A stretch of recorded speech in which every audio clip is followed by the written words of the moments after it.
Hello, and welcome to the Psychology of Us with Professor RJ Starr. I'm your host, RJ Starr, and today we're going to explore something that affects all of us in ways we might not even realize: the psychology of political theater and its profound impact on our society.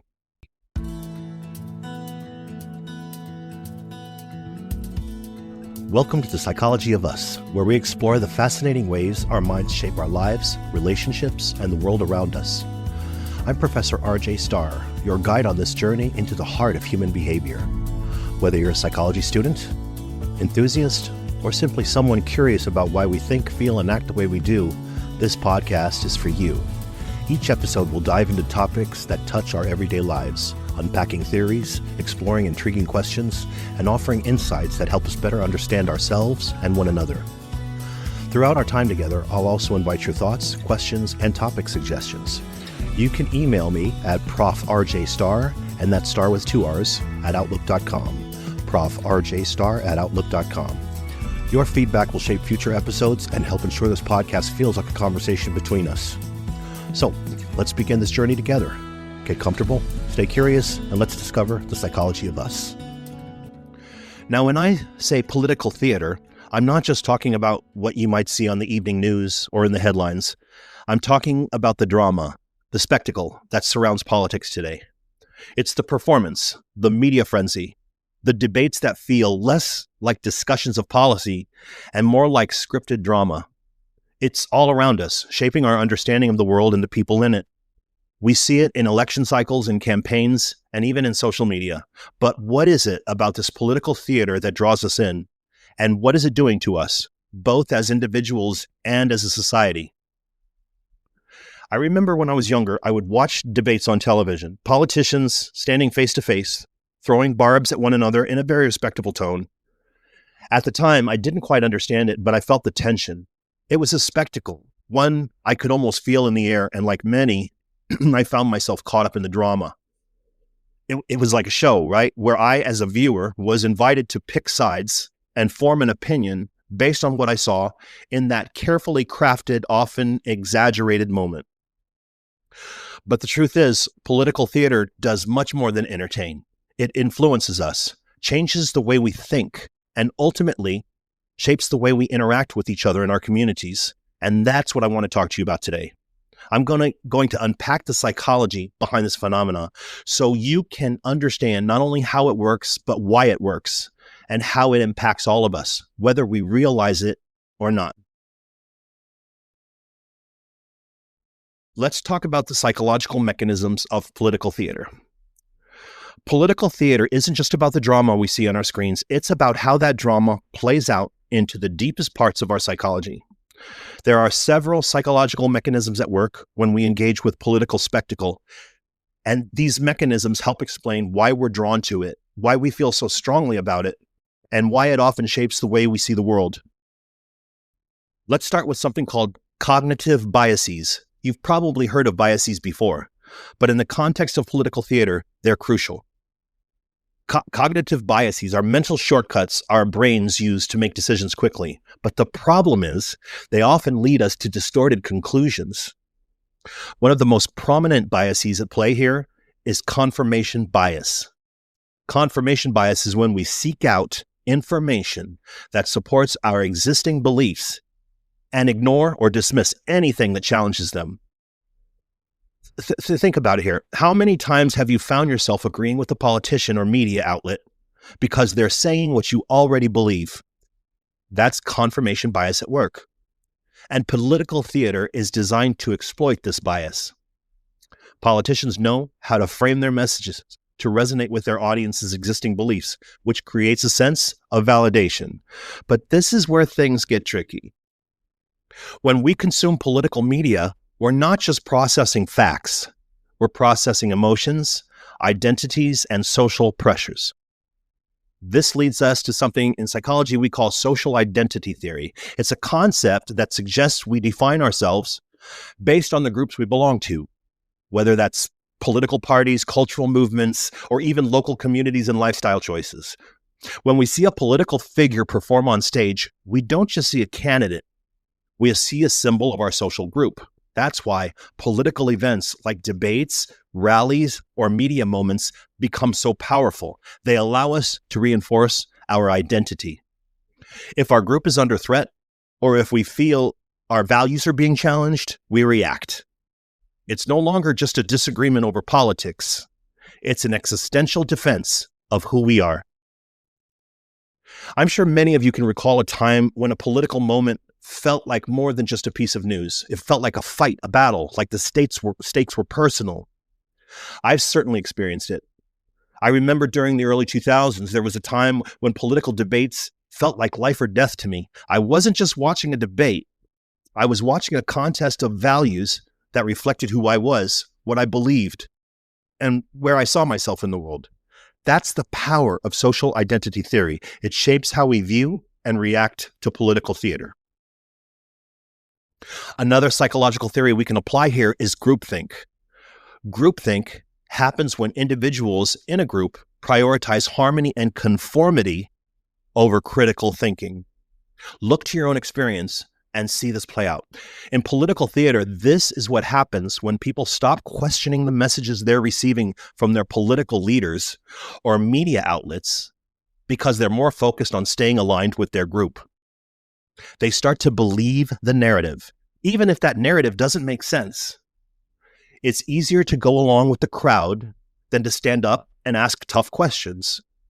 This is especially dangerous in political theater because it can create an environment where ideas go unchallenged and divisions between groups become even more entrenched. An example of groupthink can be found in the lead-up to major political movements such as Brexit. In the run-up to the Brexit referendum, there was a massive rallying around emotional rhetoric. The message became about defending national pride and identity. But the problem with groupthink is that it oversimplifies complex issues.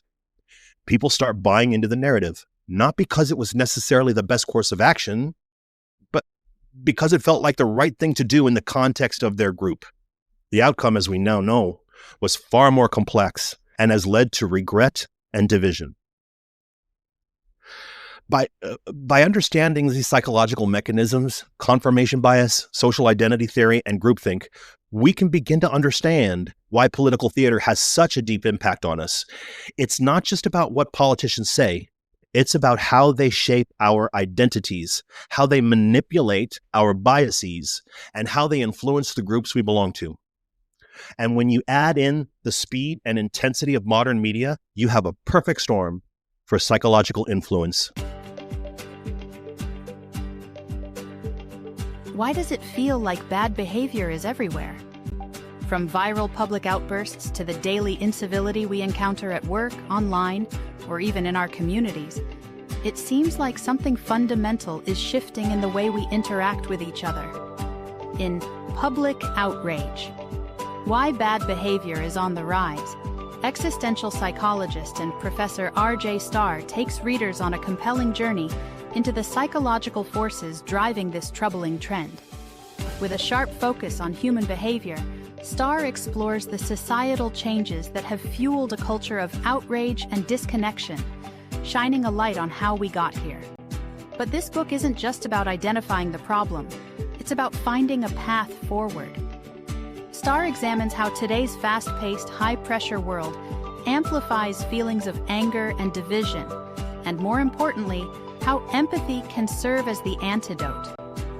Drawing on psychological research, real-world examples, and accessible insights, he shows how understanding others' experiences without judgment can not only transform our interactions, but also repair the fabric of our communities. Public Outrage is more than an analysis. It's a guide to overcoming the anger and division so prevalent in modern life. By shifting focus from outrage to connection, Starr provides readers with the tools to rebuild civility in a world that feels increasingly fractured.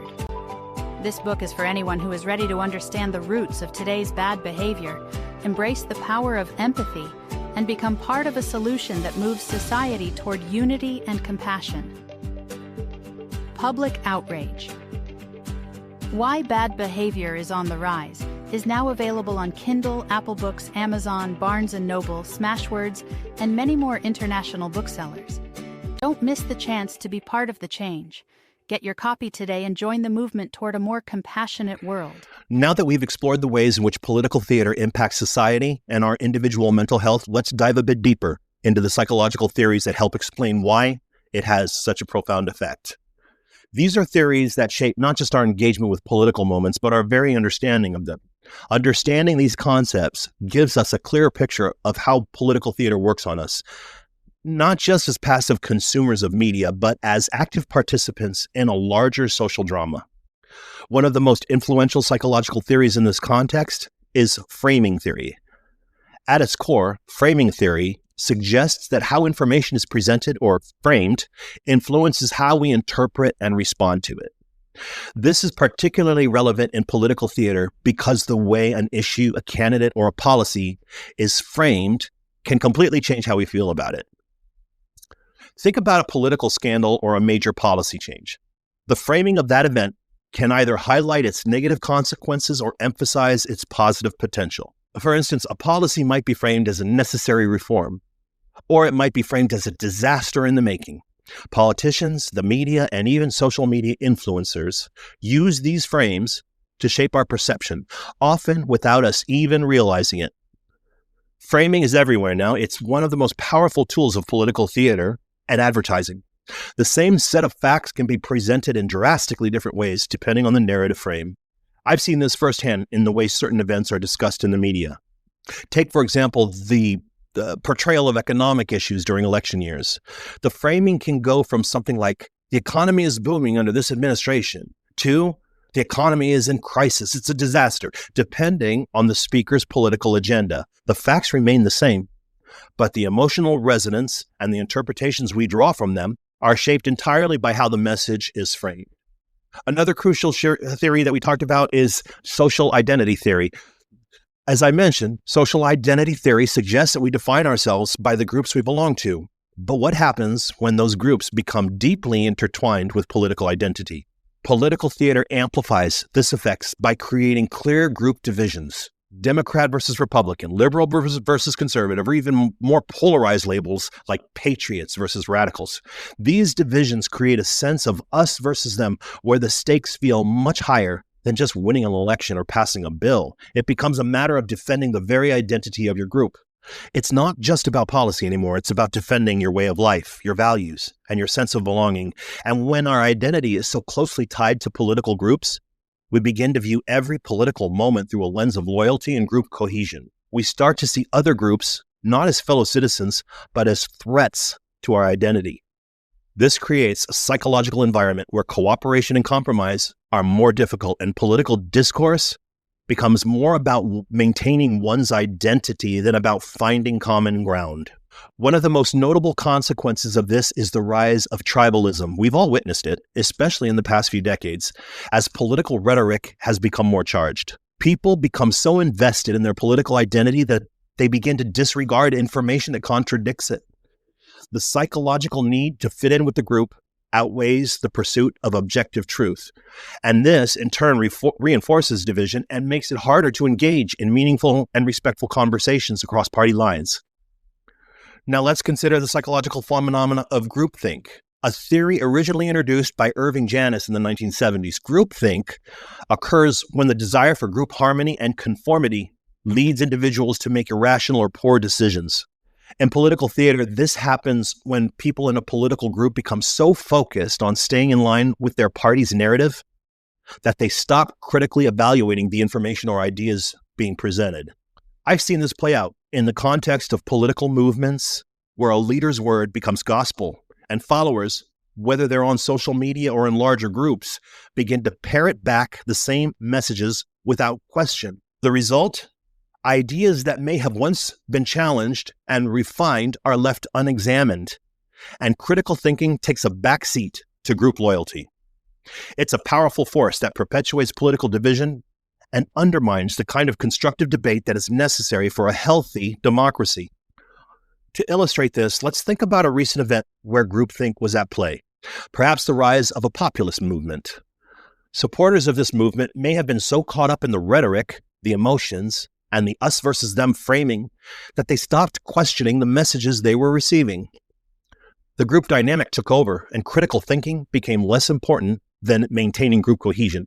This is a classic example of groupthink in action, and it highlights how psychological forces within political theater can derail thoughtful, objective analysis. By understanding these psychological theories, framing theory, social identity theory, and groupthink, we can start to see how political theater manipulates our perceptions and behaviors. These aren't just abstract concepts. They are active forces shaping how we think, how we vote, and how we engage with others in our society. The next time you see a political performance, whether it's a debate or a viral social media post, remember that the psychological mechanisms behind it are not just about winning an argument. They're about shaping your identity, influencing your emotions, and pulling you into the theater. Now let's talk about the impact of political theater on society. Political theater isn't just an abstract concept. It has real, tangible effects on society. It shapes how we interact with one another, how we form our own opinions, and even how we perceive the world around us. In fact, the impact of political theater goes far beyond what we might imagine. Let's explore some of the most significant ways political theater affects our society, beginning with how it contributes to polarization and division. When we watch political theater unfold, whether it's a heated debate or a campaign ad or a viral social media moment, something powerful happens. It draws a line in the sand. It creates a stark contrast between us and them. And that line doesn't just exist in the political world, it seeps into our daily lives. We start to see the world as divided between those who are on our side and those who are not. And the more we consume political theater, the deeper that division grows. This happens at both the conscious and subconscious level. It's important to recognize that this isn't just happening on a macro level, though. It's happening in our communities, in our families, and even in our friendships. You've probably noticed how political discussions can quickly escalate, turning into arguments or even estrangements. It's no longer just about disagreeing on policies. It's about questioning one another's values, loyalty, and identity. This polarization makes it harder to find common ground, which is essential for functioning as a society. Instead of looking for solutions, we look for enemies. We stop seeing the person on the other side of the aisle as a human being with their own fears and motivations. Political theater amplifies this effect because it strips down complex issues into dramatic black and white narratives and easy to digest sound bites. On a more personal level, political theater also affects our mental health. It's hard to overstate just how much the constant influx of political drama can influence our emotional and psychological well-being. Think about it. When you're glued to your phone, refreshing the news feed, or watching the latest political meltdown, you're not just processing information, you're processing emotions, anxiety, excitement, anger, hope. These emotions are stirred up as we watch politicians perform, often at the expense of our own peace of mind. I know I've felt this firsthand. During the particularly intense last couple of particularly intense election cycles, I found myself overwhelmed by the emotional highs and lows. The news was a constant source of stress, and it became harder to focus on anything else. It felt like the outcome of these events would determine my future, my values, my life. And that kind of emotional engagement takes a toll. The more we tie our identities to political theater, the more fragile our emotional state can become. This is especially true in today's world, where we're constantly bombarded by information, often presented in the most sensational, dramatic way possible. This brings me to another point, the psychological concept of learned helplessness. When we feel like the political theater around us is out of our control, we can begin to feel powerless, like nothing we do will change the course of events. We start to believe that our voices don't matter and that the system is rigged. Some people even tell us that that's the case, and that the world is simply too chaotic to make a difference. This mindset can lead to apathy or cynicism, where we disengage entirely from the democratic political process. And when people stop believing they have an impact, the system becomes even more disconnected from the needs of its citizens. I've seen this in my own life as well. There was a time when I became so disillusioned by the constant bickering and sensationalism that I just stopped paying attention.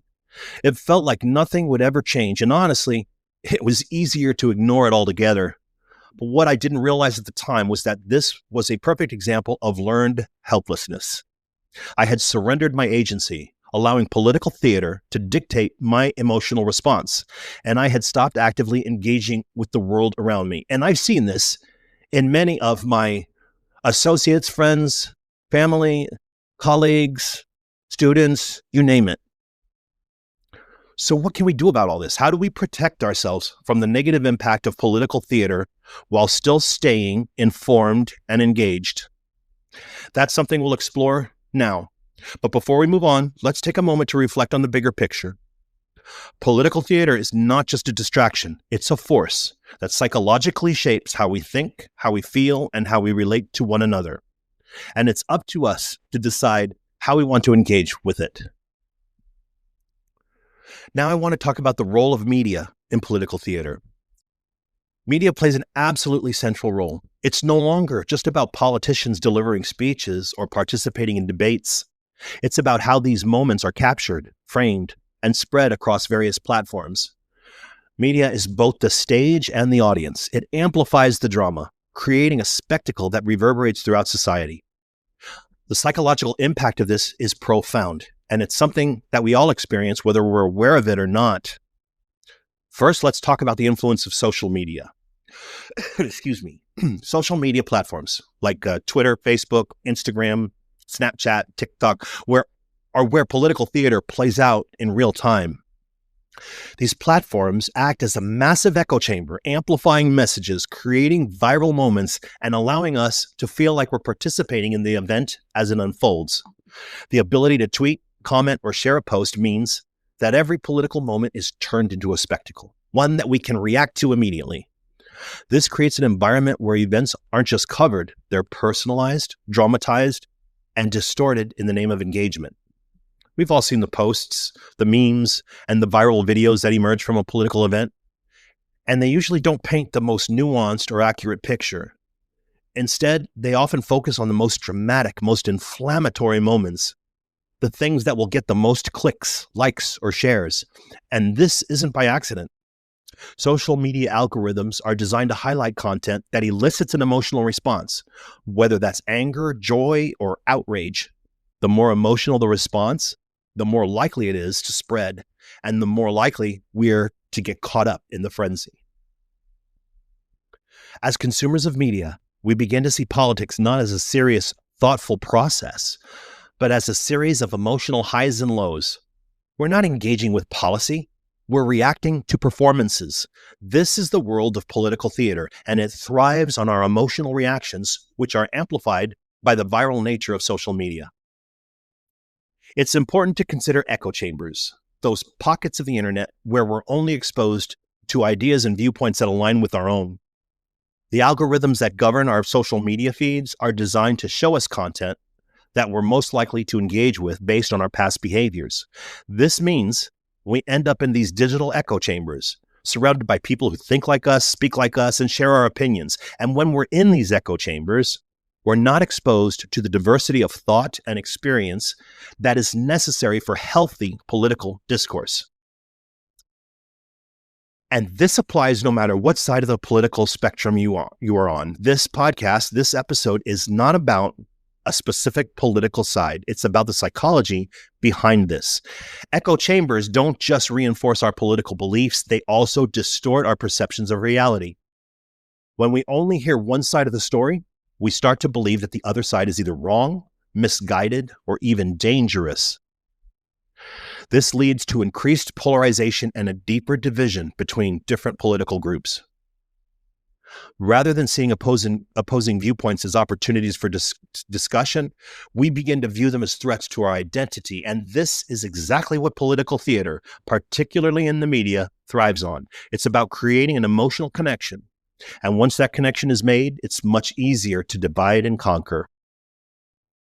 I've seen this personally in my own social media interactions. There was a time when I felt caught in a particular echo chamber, surrounded by posts that validated my political views. It felt comfortable, even safe. But I began to realize how limited my perspective had become. I wasn't hearing from people who disagreed with me. And as a result, my understanding of the broader political landscape started to shrink. I became more entrenched in my own beliefs, less willing to listen, and more likely to view the other side as a threat, rather than as people with valid concerns and experiences. But it's not just social media. The broader media landscape, television, radio, online news outlets, also plays a crucial role in shaping the political theater we consume. The framing of news stories by the media has a powerful impact on how we perceive events. We see politicians, policies, and public figures not just through the lens of their actions, but through the lens of how the media chooses to present them. The same event can be framed as a triumph, a scandal, a disaster, or a victory, depending on the outlet you're watching. The framing of the event affects not only our emotions, but also our decision-making.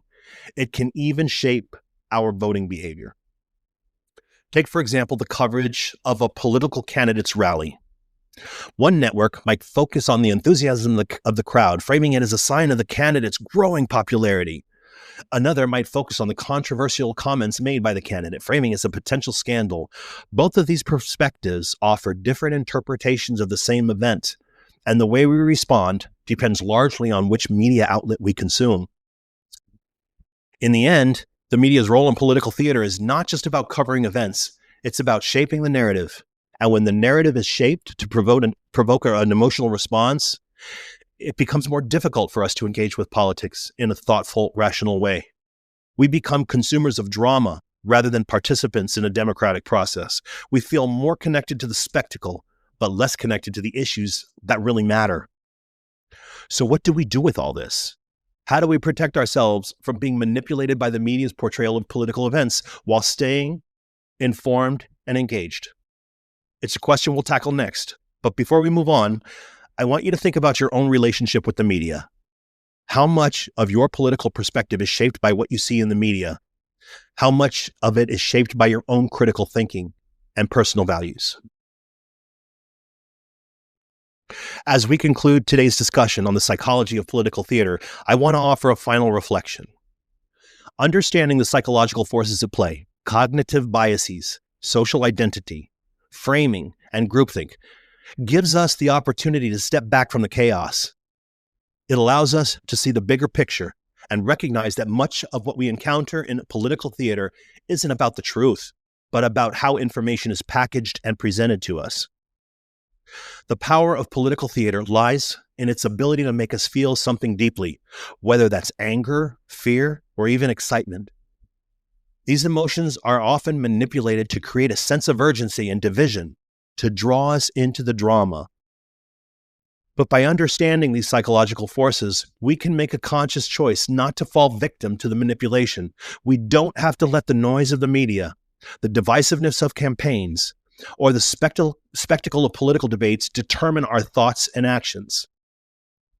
Instead, we have the power to engage more thoughtfully, with greater empathy, perspective, and depth. By recognizing the emotional pulls and psychological triggers, we can distance ourselves from the drama and focus on the issues that truly matter. We can engage in conversations that are rooted in understanding rather than in defending our own political identity. We can approach political discourse with the intention of listening and learning, not just winning arguments. And by doing this, we can begin to heal the divisions that political theater often deepens. But it starts with awareness.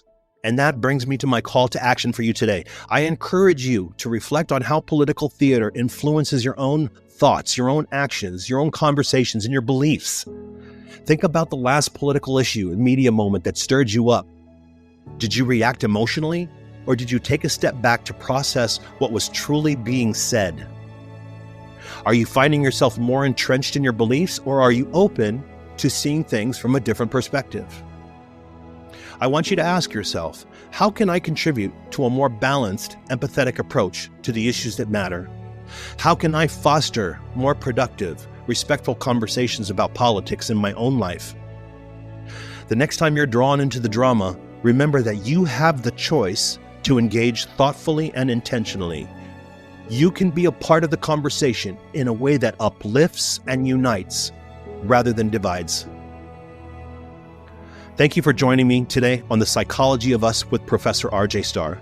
If you have any questions or suggestions for future topics, feel free to reach out to me at profrjstarr@outlook.com. That's Prof. RJ Starr, and Starr has 2 R's, at outlook.com. I look forward to hearing from you. Until next time, take care of your mind and your world will flow.